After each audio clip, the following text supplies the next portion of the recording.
अल्हम्दुलिल्लाहि रब्बिल आलमीन वल आक़िबतु लिल मुत्तक़ीन अस्सलातु वस्सलामु अला अशरफिल अंबियाइ वल मुरसलीन वल्हम्दुलिल्लाहि रब्बिल आलमीन। अम्मा बाद, मोहतरम सामीन, ये ज़ुल्हज का महीना इबादत के लिए बड़ी अहमियत रखता है।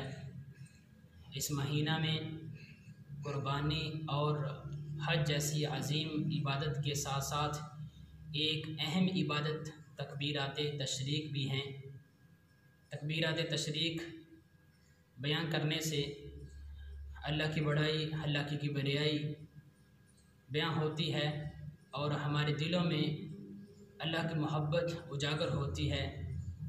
तकबीरात तशरीक के जो अल्फाज हैं, अल्लाहु अकबर, अल्लाहु अकबर, ला इलाहा इल्लल्लाहु वल्लाहु अकबर, अल्लाहु अकबर वलिल्लाहिल हम्द, ये अल्फाज जो इन दिनों में कहे जाते हैं वो दिन कौन से हैं?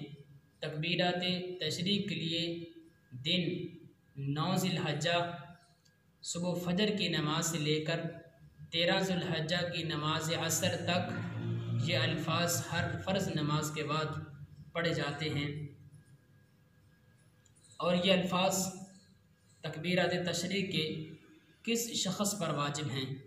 ये हर मुसलमान बालिग मर्द औरत मुकीम हो या मुसाफिर हो, जहाँ कहीं पर भी हो, तो उस पर ये अल्फाज नमाज के बाद एक बार पढ़ना वाजिब है।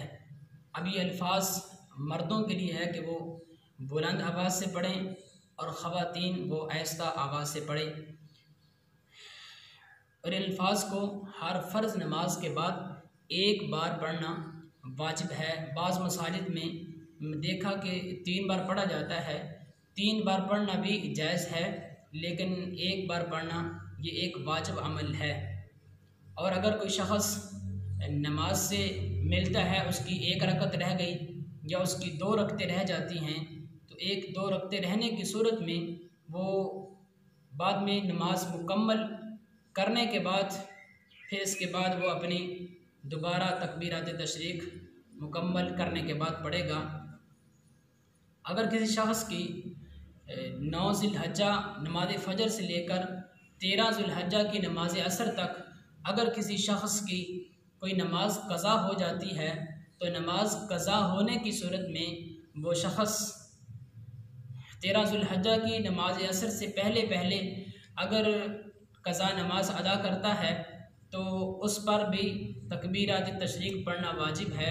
और अगर किसी शख़्स की नमाज क़ज़ा होने की सूरत में 9 ज़िलहज्जा की फ़जर से लेकर 13 ज़ुल्हज्जा की नमाज असर तक वो क़ज़ा नमाज अदा नहीं कर पाता, अगर इसके बाद नमाज क़ज़ा करता है तो फिर उस पर पढ़ना ये वाजिब नहीं है। वमा अलैना इल्लल बलागुल मुबीन।